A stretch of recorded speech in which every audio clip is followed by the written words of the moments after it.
I'm Alex Iglesia with Nadja Jackson, and we're going to do a little intro to the Kaironauts Field Guide to the Exploratorium of Epicness. So don't panic. This is about a lot of fun, and we're going to make this as quick and succinct as possible. So first, I want to thank you for picking up or considering picking up a guide to the Exploratorium of Epicness. Nadja, you got yours with you, right? I do, right here. So I'm going to go through some of this with you. But before I do, I want to thank you for your attention, and I want to thank Nadja. So Nadja is an interesting person. We've known each other for a bit of years now. She's got a very special role in the world. She helps visionary nonprofit leaders have funding, get their You know what, Nadja, you can probably say it a lot better than I can. Yeah.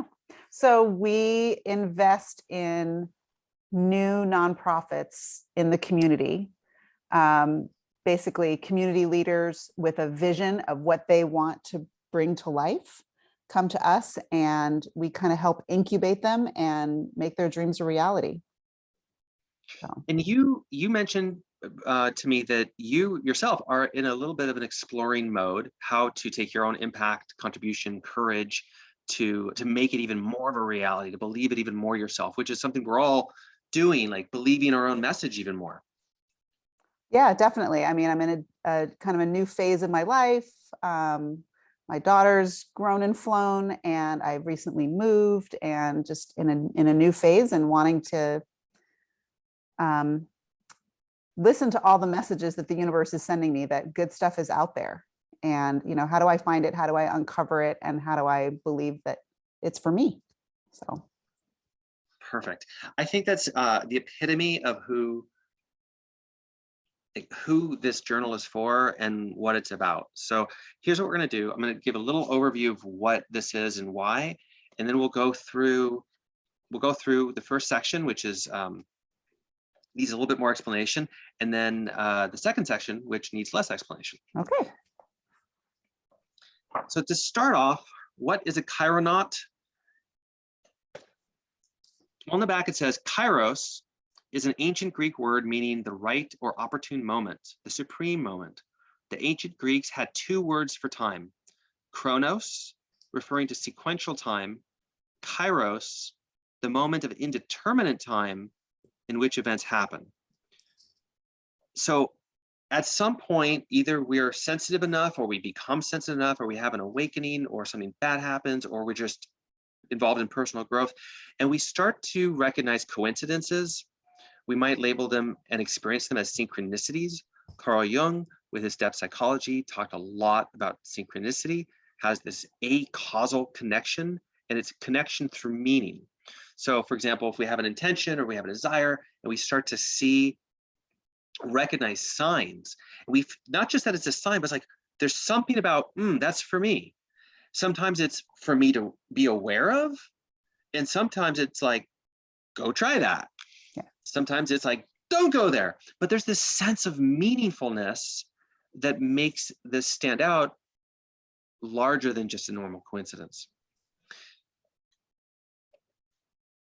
There was a man speaking about Kairomancy. Unfortunately, I can't remember his name right now. Robert is his first name. You can find him, Kairomancy. And he's done a lot of work with shamanism. He was doing a few programs with the Shift Network. I saw that, and something in me was so expanded, but it was just the energy. I started reading it and I thought, I do that, I do that, I do that. I also, as I looked at his program, I thought, I don't know why, but I'm a no to the programs, but there's something in me that's just coming alive. He talked about Kairomancy, but for me, it was like, my version of that is Kaironaut. Now, I've trained as an anatomy teacher, yoga teacher. I was an engineer, and I actually left engineering. I shifted from my engineering to the astronomy department for a while in college, and ended up in this Mars program.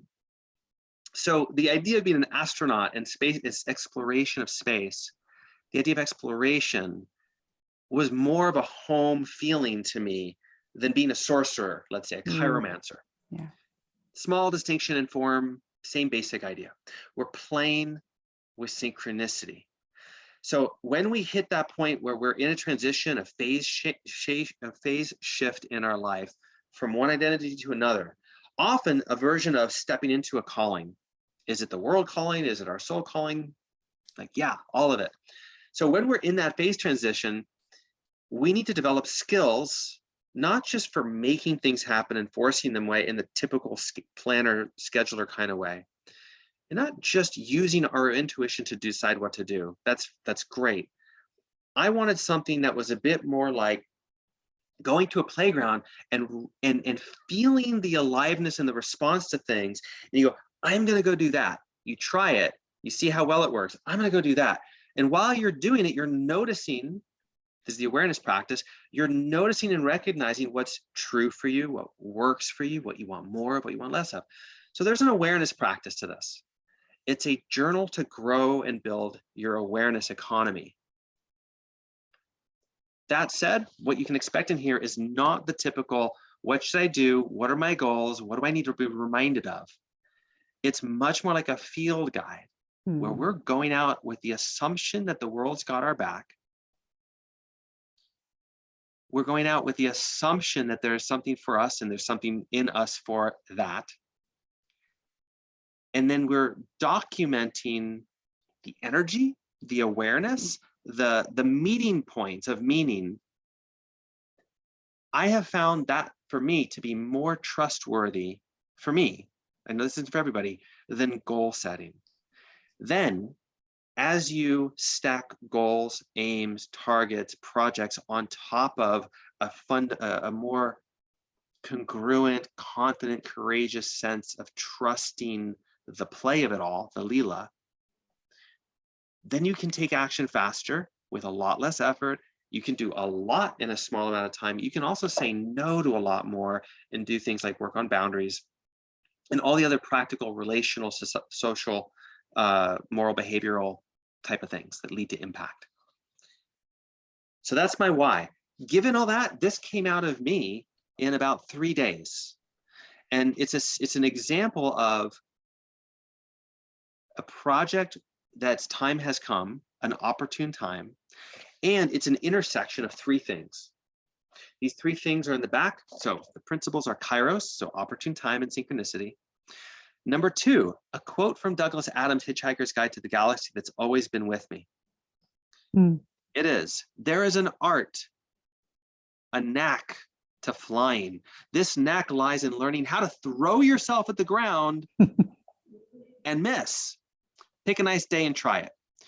You will learn all sorts of things about how to control your flight, your speed, your maneuverability.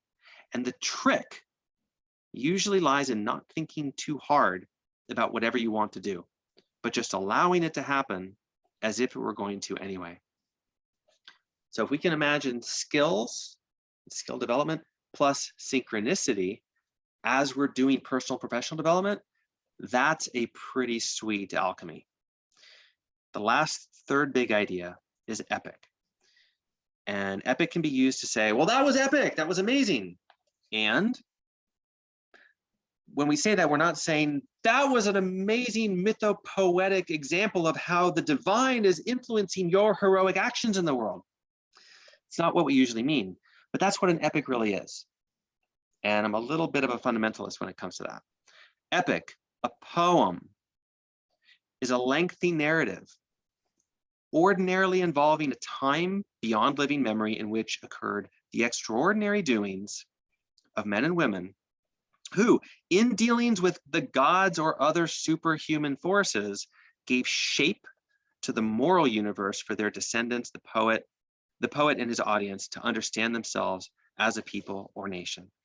So when I talk about being epic, I'm talking about having a certain kind of awareness of what you're essentially up to that can't help but impact the whole. Okay, that's a longer intro than I thought, but here we go. Nadia, did that bring up any questions? Yeah, questions. No, but I love the concept of, instead of dismissing the synchronicities, expecting them and go, oh, this is what I was waiting for. I know I was waiting for something, and there it is. Like like how being able to recognize it and act on it instead of be afraid of it or dismiss it or you rationalize it away. Perfect. Yeah. If we can yes and it, Yeah. then we can take everything that grows in us because of this process and we can blend it with skills and planners and calendars and project management. Then we can have the best of both worlds. And that's the idea. Yeah. Thank you. We'll go through it digitally. So we start with thanks for being here, being you with us right now. The assumption is you're already epic. The assumption is everything you're looking for is already here. The assumption is you're already home, but you might not recognize it. This is a little bit different than healing, but it goes really well with the concept of healing and therapy and growth. The ever-present origin, as Jean Gebster talked about. And so that ever-present origin has to come out in at least two ways: your movement, your actions, your projects, so embodiment, and narrative, your origin story. And how you hold your origin story and the story that you're walking through is, well, it's almost everything. So we got a space for your name. And I say here, conduct the future. So what I mean by that is you, again, we're assuming you are the conductor, the symphony conductor. There's way more going on the planet. There's way more going on in your body than we could ever control. So good luck controlling it. And how do we let it all go before we're forced to at death? Let the world do its thing and radically honor your thing, your doing, your qualities. And so that's why we start with the end. What callings, sparks, quests, questions are quintessential? Now, I'm not going to define every word as we go through this because that's not the point. The point is for each of these prompts to create a container or a space that has a unique flavor. Starting with the end is a very different flavor than starting with the beginning, or starting from what you want, or starting with what you need to do. It's starting with the end. Stories end. And of course, there's grief and joy in a story's ending. So from the point of view of an ending, which could be today, let's start with today's end. We know we're going to go to sleep. So if we started with going to sleep, as an example, what's calling you in the context of, tonight I'm going to go to sleep? What's calling you? What sparks in you when you say, I know at some point 2022 is going to end? So there's something very special with death meditations. We don't have to take it that far right now. There's something very special when we allow ourselves to feel and be with the ending, the sweetness and the sourness and the sorrow of that ending. We can pick our most amazing dream project, and if we really sit with it, there's going to be some grief and sadness there. So how many of our projects are we avoiding because at least some part of us is like, I don't want to get to the end of this? If we can see the end of it, it's so powerful. For the last 4.5 years, I've been a professional pet sitter, house sitter, as well as coach. And I've left so many homes. I've left home so many times. And so leaving home, not only is a beginning of a journey, but is a joyful and excruciatingly heart-wrenching experience. Self-discovered. What do you already know about you, even if transformed? Now, again, I'm creating these spaces, these playgrounds, and a few times in this case, giving some anchors. Human design. If you don't know what human design is, you won't write anything there. If you have a system or an awareness of yourself, something about you that's not on these prompts, then add that. So there's an overabundance of space and freedom and a minimal skeletal structure that you can draw in and out of the lines of. And the idea here, like a lot of these prompts in this first section, is to get a relatively high level um, sense of the ecosystem of what's going on. I've done a lot of systems work to, what am I? Who am I? What am I doing? What's my purpose? What's my mission? What are my strengths? Any one of them can be doubted. Once you start getting a correlation or an overlap between 3 or 5, you're like, okay, I have to really start taking this thing seriously. If you add into that your own inner process and you notice yourself doing that thing, being enthusiastic, you're like, oh my God, I just caught myself being enthusiastic. Now you really have to stop doubting or add more resistance. So self-discovered is a space to just collect. What do you know about yourself? And then in that ecosystem, you start seeing the forest for the trees. A lot of this is seeing the forest for the trees and sensing physically and narratively the through line, because the through line is that ever-present origin coming into form. So who are you? What are you? Well, you're that origin story coming into form, and everything else is detail. Self-discovering, what is the edge of your seeing, your sensing, your claiming, your owning? So if we compare this, what do you know about yourself? That's a collection of past knowings, learnings, wisdom. What's your edge now of sensing, seeing? Well, I'm noticing my desire to play ukulele, and I'm really, I can't stop listening to the Greatest Showman soundtrack, right? So that's alive for me right now. That's an edge. Another edge could be financial, relational. It could be, I hate this, I'm done with that, but I'm afraid. So any edges that you're sensing, and sensing is very peripheral. There's a horizon. It's not clear. Self-discovered, clear. Like that's been stated, that's been named. It's credentialed assessments, or just like I keep seeing this about myself. Self-discovering, could be. That moves us into visions and dreams, where you really start to go, well, are these edges and sensing things I'm sensing? Is there a form to it? Now, I once said I want to meet a whale, and for 2.5 years I did nothing about it. And then finally I said, well, what the heck is going on here? And when I asked the question, what is this? Instead of just assuming that I knew what it meant, all of a sudden my awareness said, close your eyes and meditate. I did that, and I basically had a mythopoetic or shamanic communion with a whale spirit. Now, that could be imaginary, could be mental, could have been shamanic. What exactly it was doesn't matter. The experience resolved the tension that was showing up as, I want to meet a whale, but then my mind said, I don't even know what that means. So nothing happened.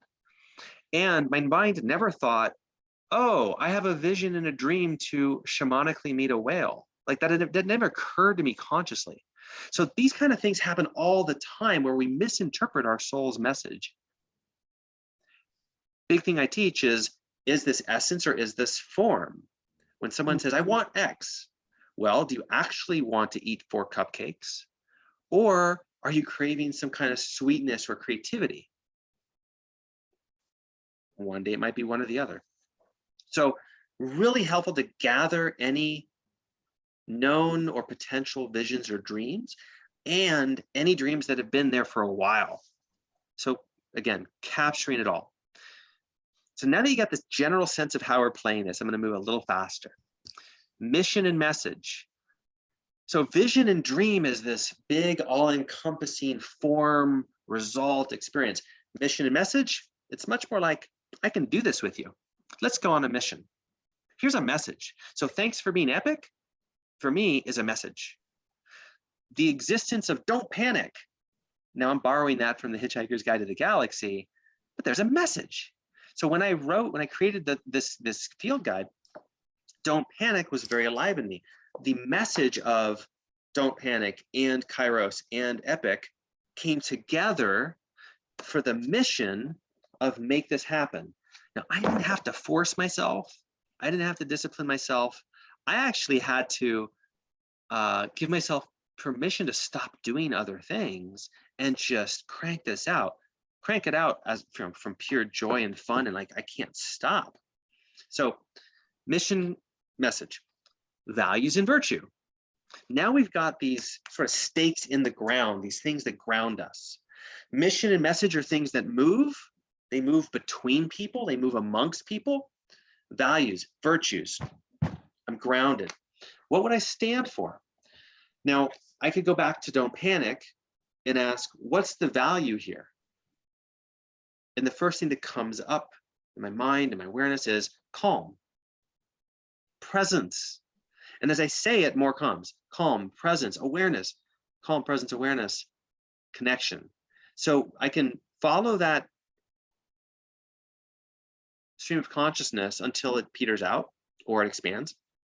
But this idea of collecting values and virtues that are building blocks. Building blocks for what?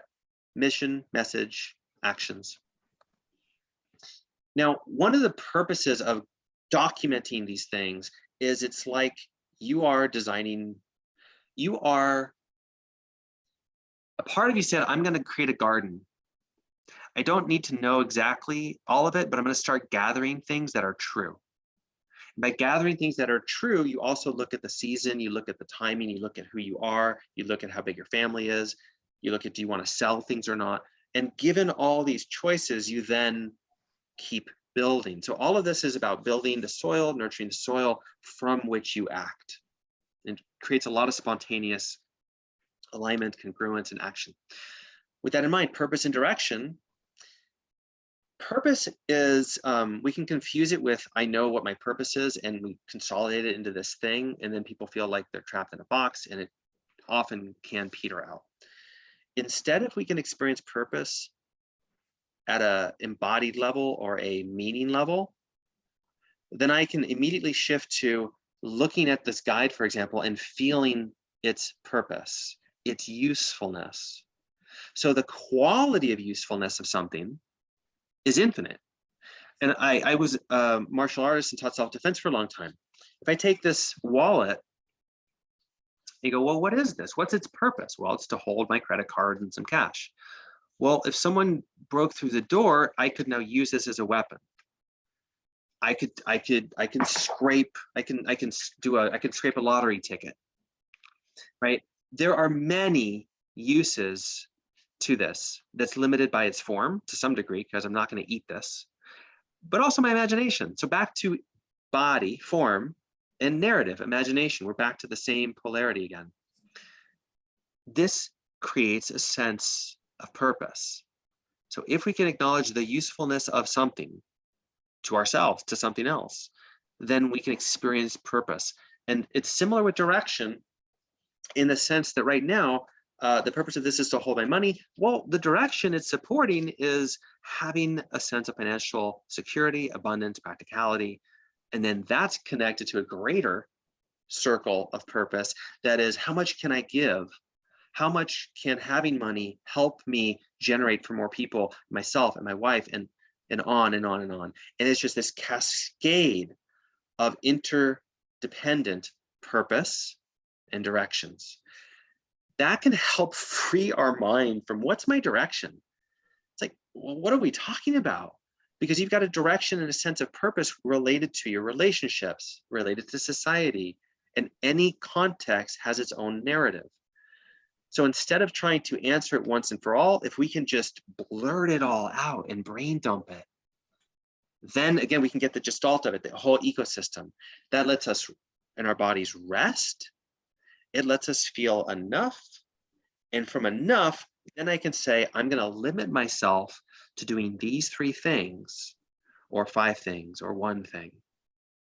So it lets us start to constrain our creativity, which then gives us another sense of purpose and direction. Accepting yeses and nos without condition as an offer, with trust about you and all. Accepting yeses and nos. Yeses and nos are the shape of a boundary. We talk about having a boundary with someone, having a boundary with our time and our energy and our resources. We have to say yes, and every yes has a no to it. Right? To say yes to picking this up, I had to say no to picking everything else up. I had to say no to not picking anything up. Right? There's a lot of narrative here. Without condition, as an offer. So if Naja, if I asked you, hey, I'm really, really busy. Can you help me with something? And you said, I'd love to. No. That's an offering. If you said, I'd love to, yes, that's an offering. And if we could, in a way, honor the quality of an offering, whether it is got the quality of a yes or a no, how much more freedom can we have? And this starts to let us trust ourselves with our yeses, with our nos, with our time management, with our relationship management, boundaries at every level. It does seem like I'm going to keep going. It's going to take a little bit more time. So just an idea for anyone who's watching this later, you can hit pause, do this, go to the next one. Just an idea. Yeah, but, and other excuses. I don't know about you, but I don't have any excuses. So this is just for everyone else. There's so much freedom when naming our excuses. And it's kind of fun too. It also takes the sting away. So name it, face it, feel it, and stay with it. And that's a whole workshop in just staying with an excuse until you have an awareness, a realization, a decision. And it might be a gratitude that you had that excuse and it actually protected you from doing something you actually didn't want to do. So there's so many layers to this all. And as we're doing this, we're touching on so many facets of this thing we would call you, and you in action in the world. So that's, again, a sense of what we're doing. Naming your support, community, and the gods and the guides. So we typically think of support and community as people, but you've got your imaginary friends. I've got a couple stuffed animals. We named our car, right? So Pandy, our car that we got in the pandemic, and interior has a black and white design, so it's a panda. Like we have a connection with it because of the name. It helps. And so if we expanded our idea of support and what supports us, who supports us internally and externally, we have an infinite number of parts to our psyche. There are many wisdom traditions that have different archetypes. So there's so many ways to interface with different flavors of existence. Name the ones that work for you. Name the ones you've ever heard of. Name the ones that you hate. And again, see who's there. See what's there. How many of us have a not so good relationship with the Judeo-Christian God on a chair, a bit resentful, judgy God? That's one perspective. So that's the space for this. Everybody playing a part. Roles and games. So this is a polarity here. If we think of a yin and a yang, we've got the role, and the role is always related to the game. Basketball player during a soccer match, not a good match. Mother, child, generally better match. Project manager to a project that wants to succeed within the next 6 months, probably a good match, at least at a high level. So the question here is about potential. What potential of beings, doing, becoming are you weaving? So again, the language there is intentional, weaving, because we're constantly naming and doing and becoming and noticing who we're being, and it's just such a tapestry. You are many roles. I'm husband, stepfather, son, entrepreneur, artist. And rather than getting fixated on one, unless we know how we want to present ourselves to our audience or our community, but for our own sake, rather than getting fixated on one as the right one, the wrong one, you're just about everything. And if you can feel the game of it, like if you've ever fixed something, you're a mechanic, or at least you've got the potential to be and do and become mechanical.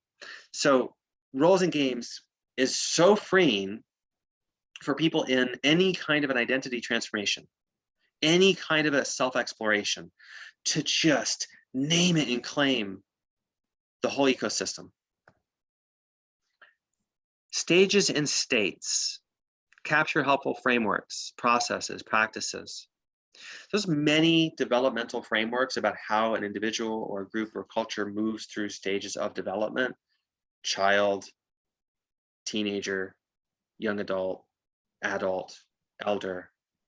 So the idea here is just to make space that there are, narratively speaking, there are generally linear stages of change and transformation.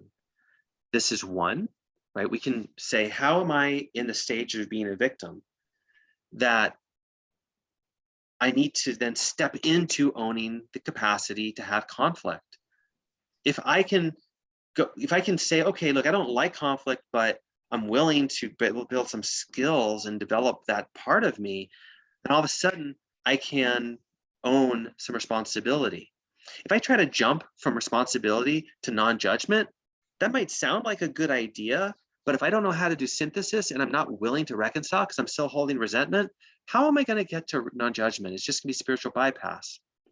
So we can hold the vision, back to visioning, for things like, I want to be so passionate and creative, and I want to be all in, right? That's high level of mental, emotional, spiritual development.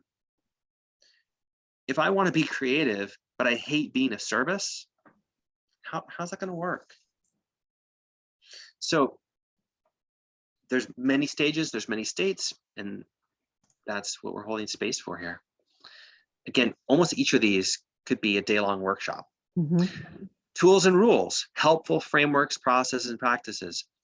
What you bring into the table. I mean, I'm not the teacher here, I'm just the space holder and the guide. So you dropping in your tools, the favorite ones, and I mean mental, emotional, mindset, spiritual, conscious, practical, as a mother, as a father. Now we're getting a little more abstract, just purely known.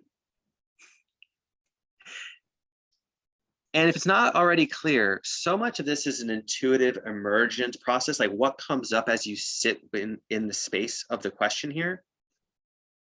So it's a big one, just known. Now, the context that's not named here explicitly is whatever's the reason you got the Kaironaut's field guide. You may be somewhat aware or very aware, but there's a why there. There's a what is this up? What are you up to with this there? And what does it want with you? So when you sit down, you're just like, known. And the first thing that comes up is, and the first thing that came up is my marriage. I'm married. That's what I would write. So you start with this nothingness and you end up with something. And again, you're weaving together your meaning and your nest, your niche in the world, in the universe. Unknown. Okay, so now we're getting really fun, right? Unknown. Alex. So unknown, you sit with the question, well, what's unknown? And maybe physics comes to mind, like that just came to mind for me. Now, I don't know what you do with that. Maybe you do nothing with it. Maybe it's a reflection of some part of your psyche. So physics, like, yeah, there's a part of me that love to learn more about theoretical physics. I love formulas and algorithms and proofs. Do I need to go spend a PhD on that? Do I want to watch some YouTube videos? So sometimes doing something and sometimes just knowing it unlocks something incidental, tangential, unknowable. Sit with it, see what happens. It might be a limiting belief, like, it's unknowable how that's going to happen. How are we going to have world peace? It's unknowable. Well, the fact that world peace just came to my mind, at the very least, reflects back to me some way I care about something about that theme. What do I do with that? And then everything else. Again, sit with this in silence for a few moments. Something is bound to come up capture it. And if nothing, come back to it later. A lot of this is designed not to do it linearly necessarily, but to do it the way you would do it as a buffet.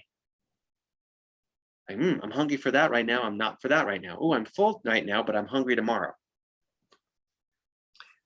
Opportunities and conditions. What is happening that's hooking and attracting you? So now we're getting a bit more into the time and space of it, the kairos and the chronos of it. Like, what's happening? Like, do you need to pay rent? Do you want a new job? Like, is there something that's attached to time? So the happening, what's happening, we have to talk about time. Like, this is happening and there's pressure, or this is happening and I don't know when I'll get around to it. What's attracting you? So there's a time and a space quality to this. And in that is, the conditions might be, it's winter. So there's not maybe an opportunity to go sunbathing. But you might go, well, it's winter. The opportunity is to do some ice bath work or some breath work in the cold, or to cozy up to a fire. Or so the idea, again, we're mixing and matching these yins and yangs to create wholes, holes with a W. And when there's a sense of a hole with a W, we feel with our body and our brain and our soul whole. And when we feel whole, there's a less fear-based action, more love, congruence-based action. There's a lot more that can happen, but that's the idea. Now, given everything that's come so far and everything in your life so far, let's clear it from the body, from the field of possibilities, of awareness, of morphogenetic fields, from everything, just whatever we want to say is, included in the all, dimensions, realities, past and future. So clearing, to anyone who's not used to the idea of clearing or letting go, is the idea, like, imagine your body, yourself. Well, imagine you've got something in your intestines that hasn't exited yet from the last couple of days of eating. You would go to the toilet at some point and clear it from your body. Now, imagine we could do that at an emotional level too, spiritual level, psychic level. And if we say things like, everything I've been avoiding, everything I've been afraid of, and everything I haven't been willing to let go and surrender, I'm now willing to clear it from my body, the field, and everything. If we say something like that, we're creating a custom consciousness tool for ourselves. It's an intention. Did it magically happen? I would argue probably not, but did something start to shift? Absolutely. And if you felt that anything in your body at all, that's the evidence that you at the least affected your nervous system and created an opening for your brain, your mind, your soul to receive something different. So let's pick a really good example. If we're in any kind of transition of identity or job or relationship, and we say, everything I've been afraid of dying when it comes to my job and who I thought I was, could I clear that from my body now? And you feel your body kind of go a little, yes, oh my God, that would be amazing. And maybe a little bit like, holy shit, no. A little bit of both, maybe. Or a lot of one, a lot of the other. That's going to give you a very profound read on how much change you're going to allow. You might need some psychotherapy. You might need some energy work. Maybe you need some meditation. Maybe you need more water, right? There's a lot when it comes to clearing things from our life. But you know it's done. You know how it's done. You've moved from a place to a place. You clear it, and that allows you to move. So we want to move forward. We need to clear to some degree. By the end, what have you given away? And I've got this quote: I am grateful I lived this and am no longer limited. Now, that's a powerful statement. It might not feel true.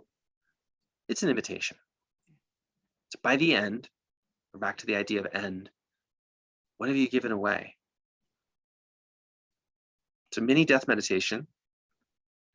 And whatever comes up is exactly right. And you do this a few times and you probably run through something like, I want to give away my money. I want to give away all my gifts. I want to have fun. I want to expend my life force, like having impact. Whatever and all that comes up, or nothing at all, is right. You might be like, I don't want to give anything away. You might have a different framing. That's fine too. Again, we're moving into this sense of who are you that can move forward? Well, look at the opposite of the quote. I am really upset and resentful that I did any of this, and I'm really limited. And then from that place, what's possible? So we are putting a stake in the ground for essentially unlimited possibilities, and I'm all in. Again, both together, embodiment and a big expansive narrative.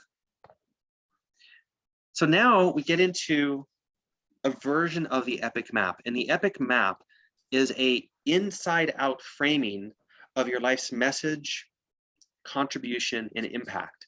What is it you really do by being you? And the short version of it is we're all doing, imagine that we are all humans are doing some version of struggle to success, of the transformation of fear and love, some version of that. Then the question is, well, what's your flavor? How is this happening for you? What's your suffering, struggles, and fears? What are you doing about it? How are you being with it? And where are you going because of it? Anytime we hear somebody's story and we're inspired, these two pieces are there. Their struggle, what they did about it, how they accepted it or didn't, what they decided, what they did with it. A hero's journey, the structure of it, or almost any story, is we venture from the unknown, we have adventures, we connect to new things, we struggle in some vulnerable way, we receive in some vulnerable way, and we return to our life. We are now changed, and we've brought something back, either a practical wisdom gift, or might just be our own self. And in some way, that is the gift to society and community. What we're looking at with the epic map is, what is the underlying personal mythology, the underlying mythopoetic framework of your life's story? To do that, we want to circle up your fear. Again, we're in a context for the next year, the next quarter, however is the time frame that you got this guide. So here you want to sit with, what am I fearing? What am I afraid of? What am I worried about? And capture it, consolidate it, let it be in the circle. If it has to bleed into the edges, beyond the edges, that's fine. Consolidate it. Fill the circle. And at some point, you'll see here there's a line underneath. At some point, you'll take whatever's here, and as if you could distill it like whiskey being distilled into something that's worth selling and drinking, or wine, you're going to distill it into a word or a phrase. The first time I ever did this was so clear, a vision of my fear and the words and what it meant and all this stuff. And then just organically, it was like, and what this is really about is I'm trapped. So I just wrote trapped. So all this stuff, trapped.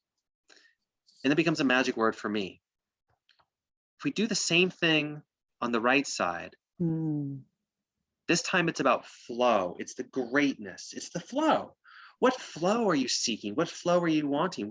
What's the greatest flow you've ever had in your life? The good. We're looking at the positive spectrum of things. Again, capture all of it. This is your dreams, your desires, or I just want more of that, or you get the idea. And again, you sit with it for a little bit and you draw the gem out of it and capture that. These two distilled words are immediately connected to their whole ecology of language, which means you have a map for more than, I'm a living proof, 7 years of personal development that just goes deeper and deeper and is radically transformative for what you really care about that's meaningful. You can take that to your coach, to your therapist, to your brand developer. We're going to recapture it here and just put the word on the left and the word on the right. And then you get to visually see, oh my God, these co-create themselves. That my trapped and my free, with the narratives of moving to Hawaii and getting married in Bali and this buried alive out in the woods and nobody can find me. It's like, oh my God, these things, I can see that in my life. So when you have your words and can trust that they came out of you, they didn't come from an outside system. They came from you. They form a polarity. They co-create each other, and you can have an authentic insight that is your own version of, oh my God, this is what I do. This experience is what I change and I touch, and it's pretty powerful. From there, we're playing with expressing. So we've done a lot of gathering so far. And with the Epic Map, we've kind of punctuated it. Given all my life, this simple thing, this profoundly opening thing is what I'm really up to in all my endeavors, in a couple words. You may never use that with anyone else. It might just be for you and just keeps opening doors for you. So from here, the arrows reflect, let's go from here. Let's play. It's game's on, right? If you showed up at my house and you had some wine and some cheese and you said, let's work out, let's train, and then let's have a little snack. That's what we got. We got the fear, the workout, the part where we have to challenge ourselves gently to iterate, because we can't do we can't do a lifetime worth of push-ups and squats in an hour, but we can do 3 today and 4 tomorrow and 5, and oh my gosh, 7 the next day, and just naturally grow. So the circle grows. That's also part of it. We're expanding your circle of impact and influence and capacity and tolerance, because believe me, your fear and your flow, they map a spectrum of what you're willing to tolerate experientially. That has to change. That's the game of it all. I would suggest that's the bigger game we're here to play, is to expand our capacity to experience life. And then on the outside, if you want, you can start to be like, well, if I have these energies, powers, qualities, do any new projects, ideas come to mind? Maybe, maybe not, but that's what the outside is now for. Again, we're getting to gently see that in a sense you're a container for that alchemy, and therefore what is having the impact. That brings us into languaging it, messages, medicines. Your message is medicine, but it's for you first. This has been a profoundly life-changing piece for me, because my instinct has always, for various reasons, has been to have a learning and then immediately need to share it, typically with people who aren't asking.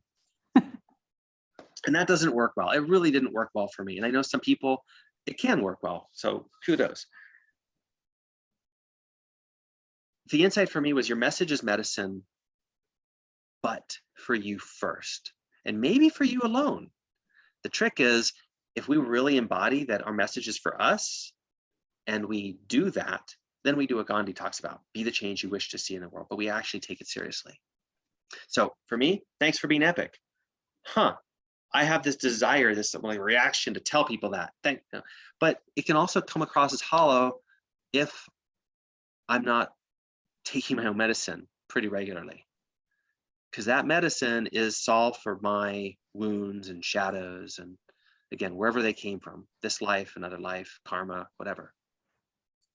So powerful quotes and songs and movies are great. They're an easy way to see, oh my God, that's a message that matters, right? That movie or the song that you want to share with people, that's your message. You're just borrowing somebody else's form. We have to listen to it until we've fully digested it. And then it won't feel so, I'm starving for that song anymore, or I'm starving for someone to tell me, thanks for being epic, et cetera, et cetera. And so this is your place to collect messages. And that's part one. It's the entire embracing and welcoming and recognizing your life's message.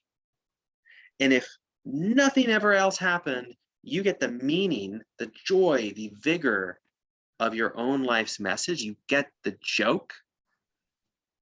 Then you get to move into the world. And the joke, I would say that the joke is one of my messages.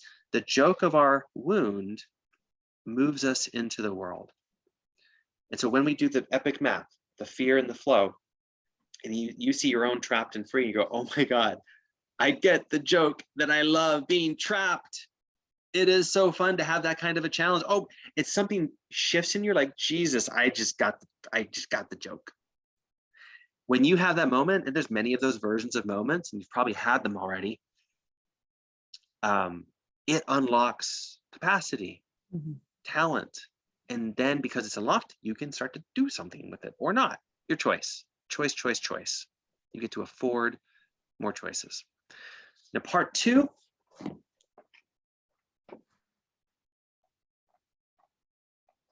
And there's not really a part three. There's some blank pages. So part three is blank, totally blank. Part two has, and I unfortunately, the screen that we're looking at is reversed. I can't change that. So in the journal, the pages are flipped, left and right. But here's the essence. So we start with date. So today is 12/31. I would circle Friday. So super easy just to get the date and the day so you can track it. Now, try this with me. Just look at the top right corner here. I'm going to zoom in a little. And as you look at it, do any words stand out? Do your eyes just land on any words? Definitely completing. Okay, so if you were writing, you would just underline a circle or whatever you want to do, completing. So all you're doing, super simple, scan, resonance, scan, recognition. That's it. This is actually a magic, it's a really powerful tool of acknowledgement. When we can acknowledge something, we can have a lot of shift. And so it's like, what's going on today?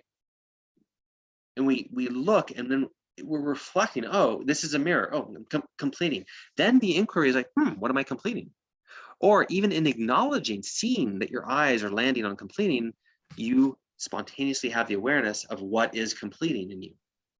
And where are you in the completion? Are you 80% complete? Are you 10% complete? Are you wishing for completion? So you get massive awareness just because of that reflection and acknowledgement. The bottom right, take a look here. Do any of these words stand out to you? Receiving. Great. Now the top two, congratulations and celebration, are both outward moving energies to a large degree, and relaxation, receiving, is a very inward moving direction. So we've got a yin and a yang energy flow, embodied flow, transformation built into a lot of these patterns. So receiving, already we know there's a lot more yin. You can acknowledge, oh, I am receiving something, or I'm wanting receiving. And then based on that, again, you start to lead. Before you know it, you know exactly what you want to do tonight, or exactly what you want to do for the next month. And commitment from this kind of a place becomes more trustable. So you are completing and receiving. So your commitment, your choices might start to spring up in the space of completing and receiving. And if we were coaching, or you're coaching yourself, or you're journaling, you might start asking questions like, am I willing to receive completion? Am I willing to complete receiving when it comes to, and just see where it all takes you.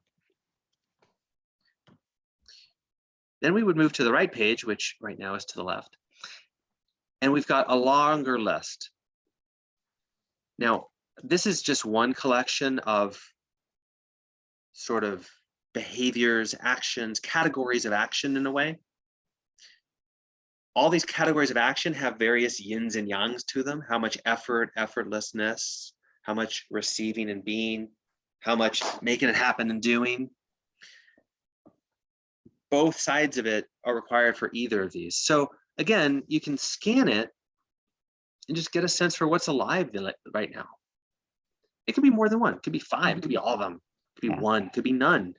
None of them might reflect to you, and then you might, something else might pop into awareness. You write that down. So all of these are little starter kits, little spark starters. Does anyone stand out to you, Nadja? Play and pray. Play and pray. Nice. So you got completing, receiving, pray and play, right? Different constellation than another combination. We got 4, 4, and I'm not sure how many, let's call it 12. I mean, I don't know how many possibilities that is. So we're mixing a lot of possibilities and getting your unique inner GPS location. And then discover. So discover, I don't know why it all came out with S's. I'm just not sure, but I liked it. And again, there's a mix here of receiving and doing. So seeing, right? You can see actively and you can see passively. You can self actively. How do I want to show up in this meeting today? You can self passively. I wonder how I'll show up in this meeting today. So all of these are more passive, more active. And again, the intention there is a space of discovering. There are 90 of these pairs, left and right pages. So you basically have a 90-day program plan. If you don't do it every single day, it can take as long as you want. And then the last and third section is just simply blank pages. And we end with thanks for being epic. Being epic does have a natural, what is the term when we, acronym, EPIC. Yeah. So there are a couple meanings of it, just so you know. On one level, it originally came up as, energy, purpose, inspiration, and contribution. So there's a stage development in that. Energy, what energy can you feel and tolerate? How purposeful, or with what can you feel purposeful? What inspiration and impact? So we're on the edge of self and other, where we're influencing ourselves and that influences other, or I'm going to impact you, but that influences me. And then contribution and creativity and courage, and we can keep mind mapping out all the C's. And the being aspect of it is, again, there's a importance to achievement and accomplishment. And at the end of the day, do we take any of that with us? At the end of every night, do we take any of that with us? So honoring the being quality that a lot of us sensitives and spiritual folks, or people just in transition, are making space for the being of it all in a world where, of course, we're doing. I mean, we're doing right now. You and I are being and doing right now. So on some level, it's all a narrative game. And to the degree that we hunger for being, and we hunger to know ourselves, and we hunger to play and see the world as an exploratorium of energy and purpose and inspiration and contribution, including all the bad shit, and we don't want to panic, then you're in the right place. Awesome. So my hope, my wish, my intention is that you go through this, and as you go through it, miracles happen, surprises happen. This becomes a launching pad and a fertile soil for less of some things, more of others, and a ton more appreciation and richness in your experience. Fantastic. This is good. I love all the intentionality around it, both intentionality and just it came out of you. It needed to come out, right? So that's awesome. Yeah. That's really cool. Yes. Very good. All right, well, that concludes and includes our overview orientation. Everybody who's got the guide, thank you. Have fun. You can always reach out to me for to share things that are coming up if you like, or to ask any questions. Naja, specifically, thank you for your courage and sharing this with me and letting me share this with you, because I want this for everyone. There's something so powerful about actually sharing with someone that's a different order of impact and influence and clarity than if I did this on my own and recorded. And if we can have more people sharing their gifts at whatever level of development that it is, I believe we can have more acceleration, we can have more fun, and we can believe in ourselves, because to some degree, believing in ourselves is a co-regulated you and me together experience. So thanks for helping me believe in this and letting me support you too. Welcome. All right, bye for now.